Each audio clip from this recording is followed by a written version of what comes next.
AITA for canceling my fiancé's credit cards and throwing him out after discovering he was cheating on me with my best friend.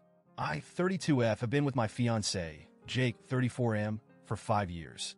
We got engaged last year, and everything seemed perfect, or at least I thought it was. A little backstory. Jake and I have had our ups and downs like any couple, but we were always solid, or so I believed.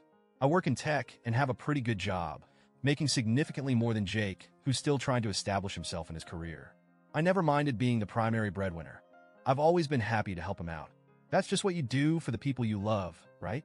I even added Jake to my credit cards to make life easier for him since his income was inconsistent. My best friend, Emily, 31F, has been in my life since college. We met during our freshman year and hit it off instantly. Over the years, she became more like a sister to me than just a friend.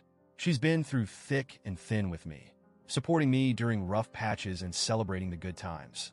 Emily and Jake got along well, too.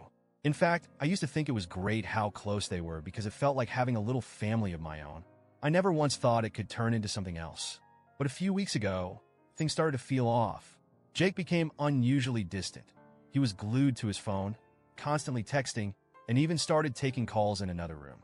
When I asked him about it, he brushed it off, saying it was just work stress or dealing with some personal stuff he didn't want to burden me with. At first, I bought it. I've always trusted him, and I didn't want to be the paranoid, nagging fiancé. But it kept getting worse. Jake's behavior was textbook suspicious.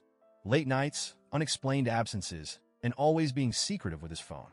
It was driving me crazy. I confided in Emily about it, and she comforted me, saying Jake was probably just stressed and needed space. She even told me not to worry, that things would go back to normal soon. And then the bomb dropped. One night, after Jake came home late again, he fell asleep on the couch with his phone right next to him.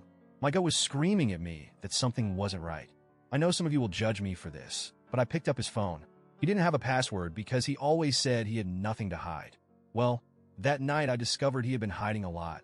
I found a series of explicit messages between Jake and Emily.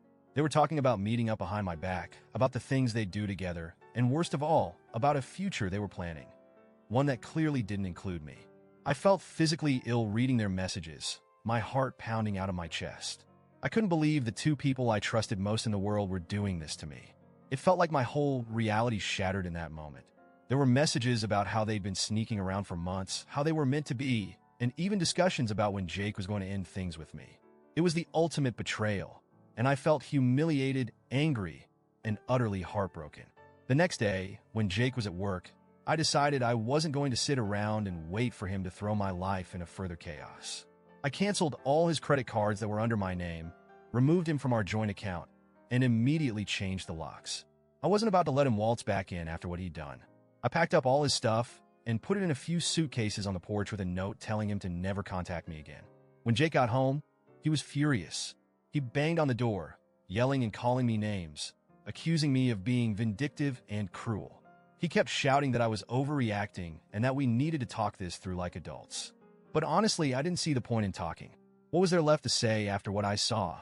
Emily, my so-called best friend, hasn't said a word to me since. Not even an apology or an explanation. It's like she's vanished off the face of the earth, and honestly, I hope she stays gone. I've cut off all contact with both of them, but now that the initial anger has faded, I'm starting to question if I went too far. Jake has reached out through mutual friends, saying that he's in a bad place financially, and that canceling the cards has left him struggling to pay bills. I've had some friends tell me that I was right to do what I did, while others think I should have at least given him a chance to explain himself before going nuclear. And Emily, well, I don't even know what to think anymore. So, Reddit, AITA, for cutting Jake off financially, kicking him out, and cutting Emily out of my life after finding out they were cheating on me? I feel like I'm losing my mind, and I'm not sure what's right or wrong anymore.